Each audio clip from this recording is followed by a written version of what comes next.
Steve, do you want me to play that video? Sure, do that. Okay. Yeah.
Cool.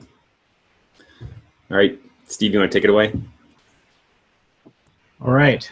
Well, so this is the official start of the next section of KansasFest 2020, the second day. The unofficial start was the 9 o'clock panel with the Apple III people, and we did appreciate hearing that.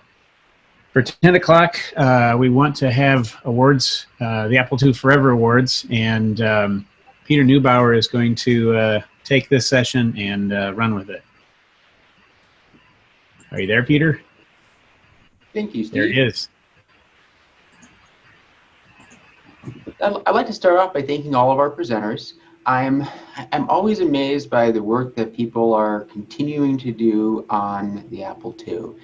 Every presentation represents not only dozens of hours just preparing the presentation, but hundreds or thousands of hours of work before that, building up to the point where that person has the knowledge and the ideas to present and share with us. And I find that amazing decades after the Apple II is, in many people's minds, dead. Starting in 2010, the KansasFest committee decided to recognize members of the Apple II community who had made significant contributions to the Apple II, either in promoting or developing the platform in its active years or helping to advance and preserve the Apple II since its production had been discontinued. So I'm here to present the 2020 Apple II Forever Awards. This is always tough.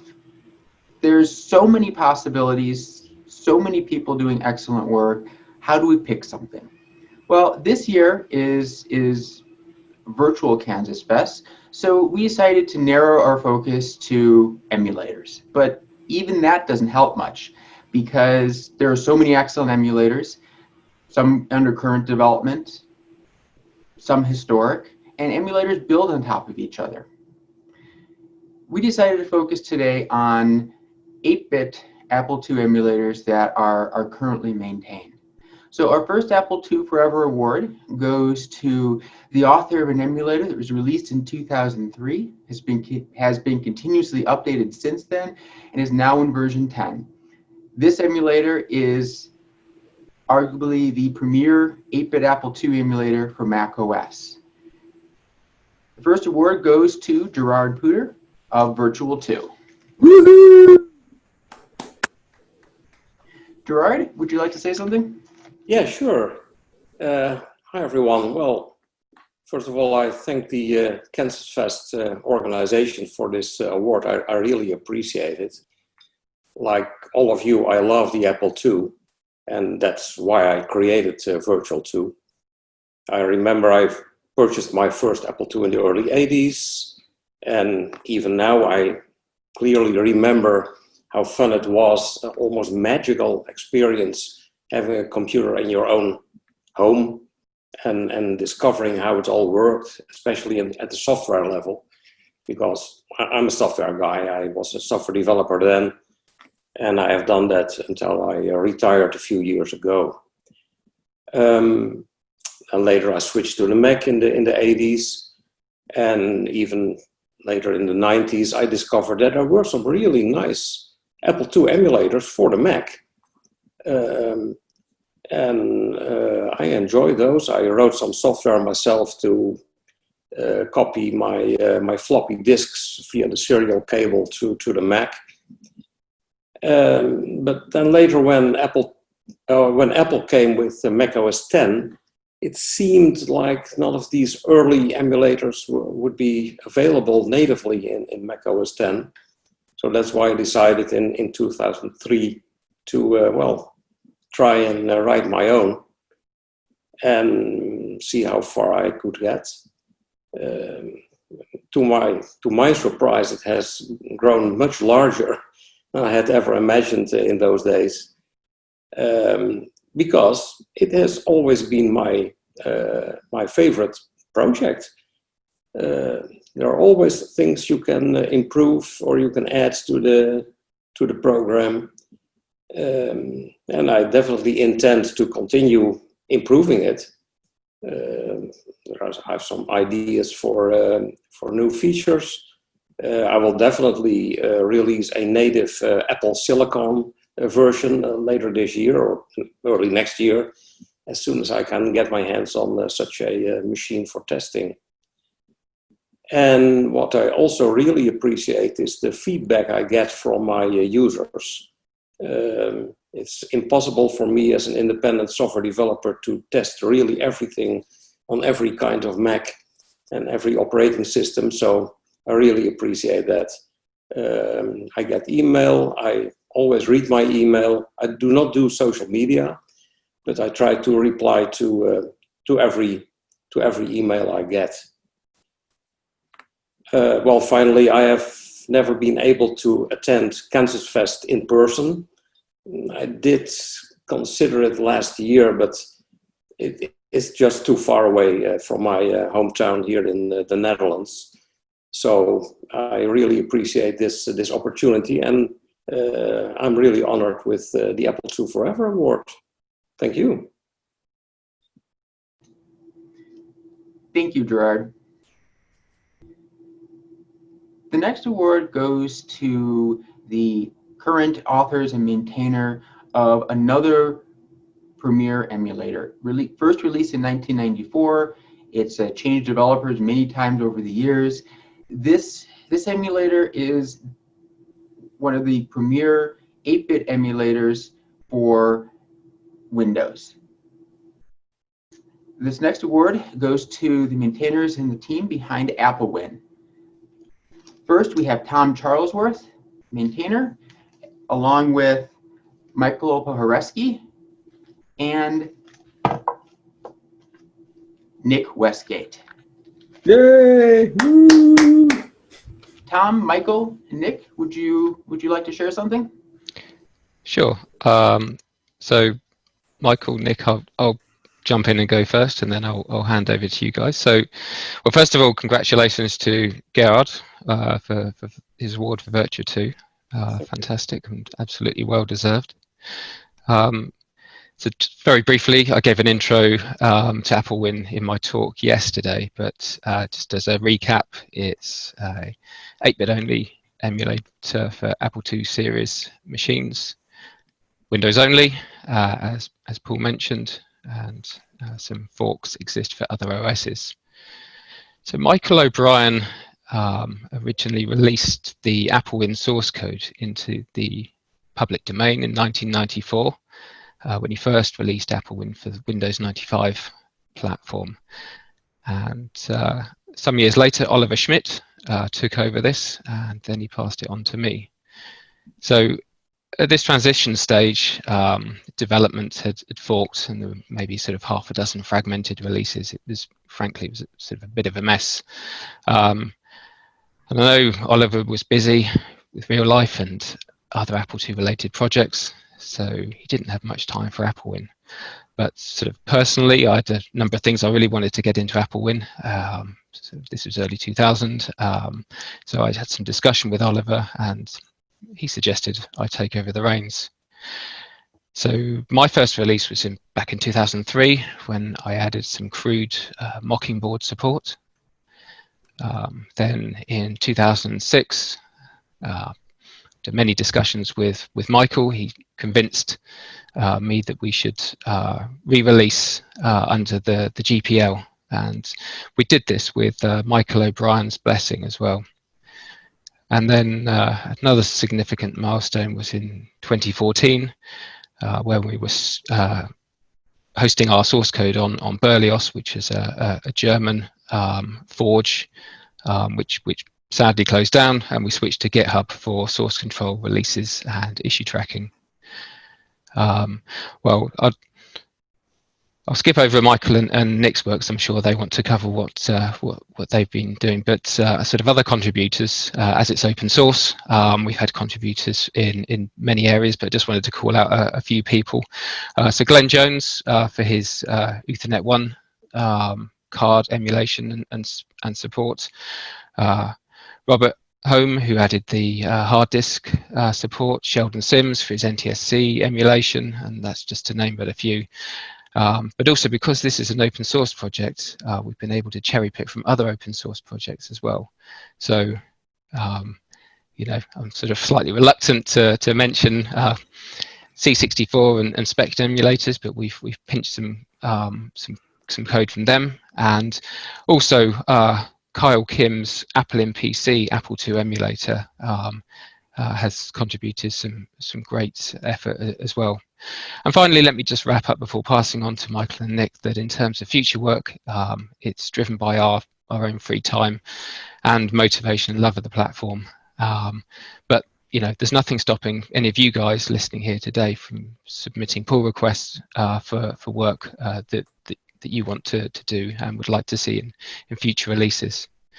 Okay, well, thanks very much. Thanks for the committee for recognising our hard work and achievements. And I guess I'll pass over to Michael now. Hello.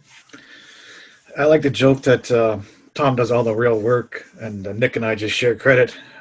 Seriously though, working on a code base from 1985 has been really interesting as we discover and add new features, and it's been a lot of fun just working on the debugger aspect, which is my main focus. Just trying to, originally when I got involved, I took a look at the emulators out there and saw that it's like these debuggers kind of were lacking features.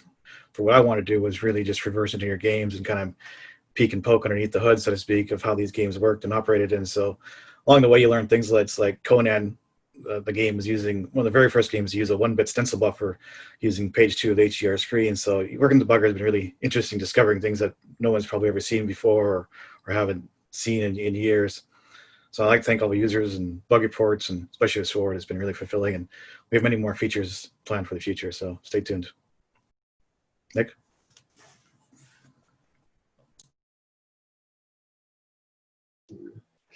Yeah, thanks, Michael. Yeah. Cheers. Congratulations, guys. Congratulations, Gerard. Yeah, I'm kind of coming in on the coattails of Tom as well, I feel. Tom's done a lot of work. And of course, the emulator authors before him. I guess, yeah, I just wanted to really, I was thinking about, obviously we were told we were going to get this award, and I just wanted to, I was reflecting on the history of AppleWin, and I've contributed to a few emulators over the years, and I was just kind of thinking about open source and how crucial it is to the survival of sort of creativity in a space like this. It's a niche. It's you know, the enthusiasts are getting older now. There's a bit of grey in my beard. So yeah, I think open source has really helped in many ways, and so I really want to yeah, give thanks to the people who contributed to AppleWin, who laid the foundations, but also you know, there are many other great open source projects going on that are, you know, keeping the creativity going in the Apple II world, hardware as well as software. In fact, I went to the KFest today in Brisbane and Queensland in Australia, and so I'd like to thank them for welcoming me into their circle. And there are many sort of reasons for sort of open source being a positive force for creativity. People often give moral or commercial or whatever reasons for open source being useful and positive, etc. The golden rule and all kinds of things like that. But yeah, there are some good arguments, I think, put forward by Ben Bolter. If you ever want to look up him, he's written some interesting stuff about open source. He's an evangelist at GitHub, and a few of the things he talked about that weren't commercial, that ring a bell, that sort of jive, I guess, for me, are things like efficiency. Like if there's a decent code base, if somebody's already solved the basic problems, you can move from that position and and more easily add just features that tickle your fancy or that people ask for, things like that. Basically creating something useful is commendable, but not that hard.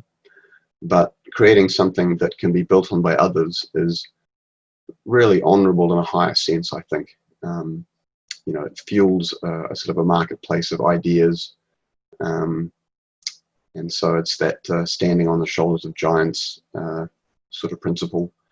I've worked on other Apple emulators like Apple II Go, which was written by Mark Russell, but again, there was code that he used from Stephen Hugg, from Doug Kwon, Randy Frank, Ben Koenig. There's lots of people behind all of these things, so the history goes a long way back. And in fact, even some of Stephen Hugg's work I actually put together into a Java emulator at one stage to send to Bob Bishop. And again, I couldn't have done this. Most of the code was there. I added something to enable one of his games to run using the floating bus.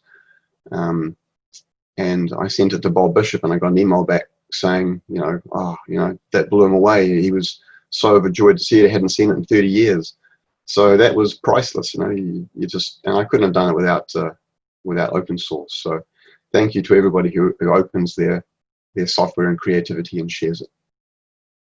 Thanks for the award. Thank you. Gerard, Tom, Michael, Nick, any closing thoughts? I'd like to thank all of you for your fantastic work, your fantastic contributions to the Apple II community. I don't think that the Apple II would be where it is today without your fantastic work on emulation. I see Virtual 2 as one of the leading reasons to purchase a Mac, and I see Apple Win as one of the leading reasons to purchase a Windows machine. And I don't think I'm alone in that feeling. So thank you again. Your plaques will be in the mail next week. Thank you. Thanks. Thank you. Thank you again.